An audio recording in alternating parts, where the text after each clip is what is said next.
Assalamualaikum warahmatullahi wabarakatuh. Kami dari kelompok 2 akan membahas Muqaddimah Anggaran Dasar Muhammadiyah. Saya Ausaf Noval Adinata, nomor absen 8. Saya Fianti Nur Syabani, absen nomor 9. Saya Davi Rafadiansyah, nomor absen 10. Saya Deiva Ciptaskia, nomor absen 11. Saya nomor absen 12. Saya Diana Halimatus Hadiah, nomor absen 13. Saya Dimas Ryan Setiawan, nomor absen 14. Muqaddimah Anggaran Dasar Muhammadiyah atau MADM. Landasan Persyarikatan Muhammadiyah, yaitu Muqaddimah Anggaran Dasar Muhammadiyah atau MADM. Persyarikatan Muhammadiyah didirikan tanggal 8 Zulhijjah 1330 Hijriah atau 8 November 1912 Masehi. Telah berbadan hukum lewat SK Government Deskil nomor 81 pada tanggal 22 Agustus 1914. Untuk itu, Muhammadiyah telah memenuhi persyaratan yang diperlukan, yaitu harus ada statuen atau anggaran dasar. Pada umumnya, anggaran dasar itu terdiri dari muqaddimah pembukaan dan batang tubuh. Pada Muhammadiyah, telah beranggaran dasar, namun belum ada muqaddimah waktu itu. Maka, dirumuskanlah Muqaddimah Anggaran Dasar Muhammadiyah atau MADM oleh Ki Bagus Hadikusumo.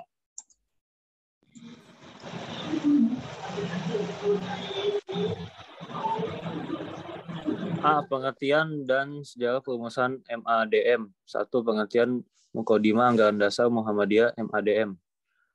Muqaddimah Anggaran Dasar Muhammadiyah ialah uraian pembukaan anggaran dasar yang berisi uraian tentang tujuan pokok yang diperjuangkan oleh Persyarikatan Muhammadiyah.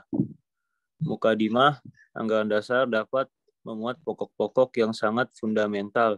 Di dalamnya tertuang pandangan hidup, tujuan hidup, serta cara dan alat untuk mencapai tujuan. 2. Sejarah perumusan Muqaddimah Anggaran Dasar Muhammadiyah. Muqaddimah Anggaran Dasar Muhammadiyah disusun dan dirumuskan oleh Ki Bagus Hadikusumo sebagai hasil pengungkapan kembali terhadap pokok pikiran yang dijadikan dasar amal, usaha, dan perjuangan Kiai Haji Ahmad Dahlan dengan menggunakan wadah persyarikatan. Hasil rumusan Ki Bagus Hadikusumo pertama kali diperkenalkan dalam Muktamar Darurat 1946 di Yogyakarta. Selanjutnya dalam Muktamar ke-31 di Yogyakarta tahun 1950, konsep tersebut diajukan kembali. Muncul pula konsep lain yang disusun Hamka dan kawan-kawan. Isinya lebih menitik beratkan pada peranan dan sumbangsih Muhammadiyah dalam mengisi kemerdekaan dan pembangunan negara dan bangsa.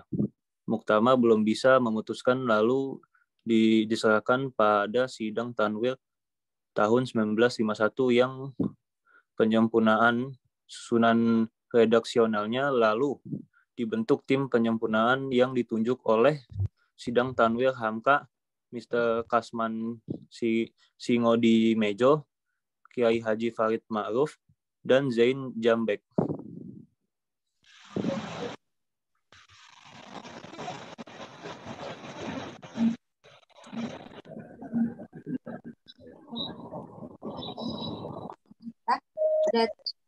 Beberapa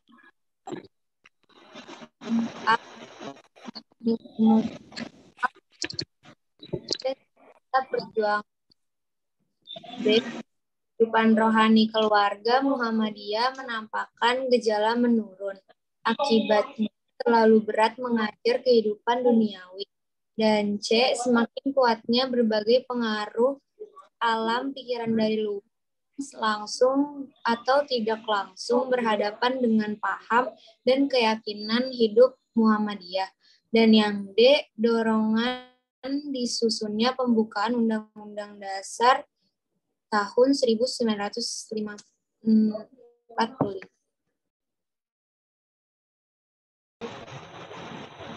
B.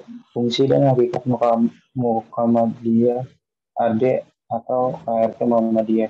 Mukadimah anggaran dasar Muhammadiyah memiliki fungsi dan hakikat yang sangat penting bagi persyarikatan Muhammadiyah sebagai berikut. 1. Fungsi Mukadimah anggaran dasar Muhammadiyah. Mukadimah anggaran dasar Muhammadiyah memiliki dua fungsi, yaitu sebagai pedoman dasar persyarikatan dalam melaksanakan amal usahanya dan merupakan ruh perjuangan dan semangat pengabdian bagi persyarikatan Muhammadiyah dari masa ke masa. 2. Hakikat anggaran dasar Muhammadiyah. Mukadimah anggaran dasar Muhammadiyah pada hakikatnya merupakan kesimpulan dari perintah dan ajaran Al-Quran dan As-Sunnah. Isinya tentang pengabdian manusia kepada Allah Subhanahu wa Ta'ala, amal dan perjuangan bagi setiap muslim.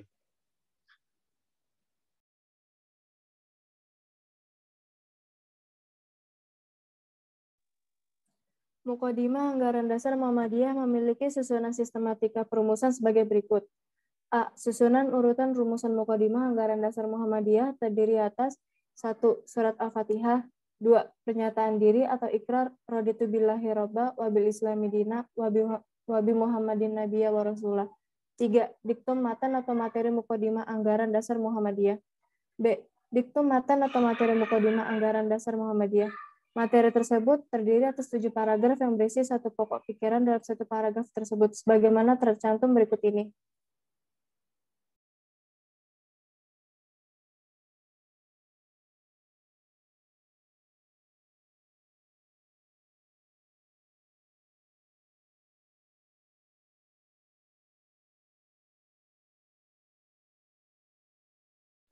Pertama, hidup manusia harus berdasarkan tauhid. Tauhid berarti mengesahkan Allah, bertuhan, beribadah, dan patuh atau taat hanya kepada Allah semata. Kedua, hidup manusia bermasyarakat. Ketiga, hanya ajaran Islam satu-satunya ajaran hidup yang dapat dijadikan sendi pembentuk pribadi utama dan mengatur ketertiban hidup bersama. Dalam kehidupan bermasyarakat menuju hidup bahagia, sejahtera yang hakiki dunia dan akhirat. Keempat, berjuang menegakkan dan menjunjung tinggi ajaran agama Islam untuk mewujudkan masyarakat utama dan adil dan makmur yang diridhoi Allah Subhanahu wa Ta'ala. Perjuangan tersebut adalah wajib sebagai ibadah kepada Allah Subhanahu wa Ta'ala dan berbuat ihsan kepada sesama manusia.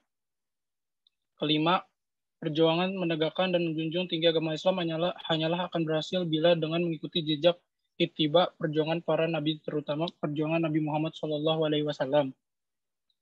Keenam, perjuangan mewujudkan pokok-pokok pikiran seperti di atas hanya dapat dilaksanakan dengan sebaik-baiknya dan akan berhasil bila dengan cara berorganisasi. Ketujuh, seluruh perjuangan diarahkan kepada tercapainya tujuan Muhammadiyah. Tujuan tersebut adalah terwujudnya masyarakat utama, adil dan makmur yang diridhoi Allah Subhanahu wa Ta'ala. Ketujuh pokok pikiran tersebut masing-masing menegaskan suatu pernyataan bahwa 1. Manusia adalah makhluk Tuhan. Hidup manusia harus berdasarkan tauhid, bertuhan, beribadah, tunduk dan taat hanya kepada Allah dan mengesahkan Allah bahwa zat Allah yang bersifat Al-Wahid. 2.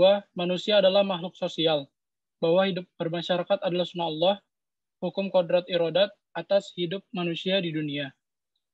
Maka, manusia harus bermasyarakat karena sebagai makhluk sosial yang tidak bisa terlepas dari orang lain dalam masyarakat. 3. Pilihan alternatif, bahwa hanya Islam sajalah satu-satunya alternatif yang dipilih karena ia satu-satunya ajaran hidup yang hak dan benar lagi sempurna. 4. Konsekuensi dari pilihan alternatif. Wajib memperjuangkan tegaknya ajaran Islam sebagai alternatif yang telah dipilihnya. Pokok pikiran ini dinamakan Sabilillah yang berfokus pada hal berikut ini. A. Menegakkan agama Islam. B. Menjunjung tinggi agama Islam. C. Mewujudkan masyarakat utama. D. Menjelmakan keadilan dan kemakmuran masyarakat. Ada 3 hal yang penting dalam merealisasikan jihad fisabilillah gerakan Muhammadiyah sebagai berikut. A. Sadar akan kewajiban beribadah. B. Sadar berbuat ihsan dan berlaku islah dalam masyarakat. C. Paham akan ajaran peraturan Islam. 5. Etika dan metode memperjuangkan pilihan alternatif.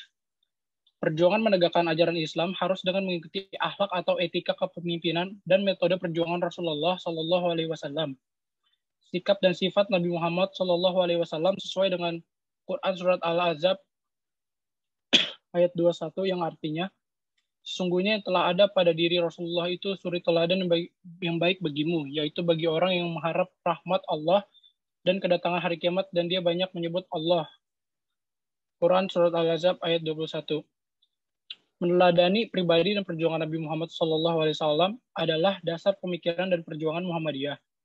Allah menegaskan dalam surat Ali Imran ayat 31 yang artinya, katakanlah, jika kamu benar-benar mencintai Allah, ikutilah aku, niscaya Allah mengasihi dan mengampuni dosa-dosamu. Allah Maha Pengampun, lagi Maha Penyayang. Quran Surat Ali Imran ayat 31. 6. Alat perjuangan menegakkan pilihan alternatif. Perjuangan menegakkan ajaran agama Islam hanya akan berhasil bila menggunakan alat perjuangan berupa organisasi. Pokok pikiran tersebut berdasarkan firman Allah Surat Ali Imran ayat 104, yang artinya, dan hendaklah ada di antara kamu segolongan umat yang menyeru kepada kebajikan, menyuruh kepada yang ma'ruf, dan mencegah dari yang mungkar. Merekalah orang-orang yang beruntung. Quran Surat Ali Imran ayat 104. Ma'ruf, segala perbuatan mendekatkan kita kepada Allah, sedangkan mungkar ialah segala perbuatan yang menjauhkan kita daripadanya. Amar ma'ruf nahi mungkar itu hukumnya wajib bagi Muhammadiyah. Sempurna dengan cara dilaksanakan dan didukung oleh organisasi. Maka Muhammadiyah dapat melaksanakan tugasnya dengan tepat, benar, tertib, dan lancar. 7. Tujuan perjuangan menegakkan pilihan alternatif. Perjuangan menegakkan agama Islam bertujuan untuk mewujudkan masyarakat utama, adil dan makmur yang diridhoi Allah Subhanahu wa Ta'ala. Untuk mencapai tujuan perjuangan tersebut, maka Muhammadiyah melalui organisasi ketujuh pokok pikiran tersebut di atas pada hakikatnya menggambarkan suatu ideologi yang dianut oleh Muhammadiyah secara signifikan.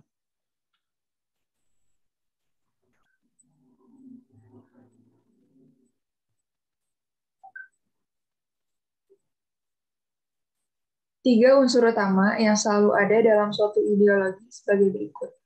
A. Adanya suatu realitas yang diyakini dalam hidupnya. Keyakinan Muhammadiyah ini tergambar secara jelas pada pokok pikiran 1, 2, 3, dan 4.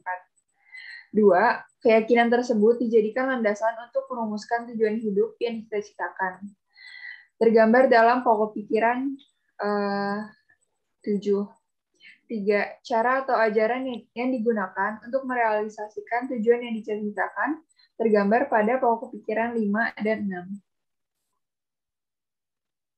Sekian penjelasan dari kelompok 2. Wassalamualaikum warahmatullahi wabarakatuh.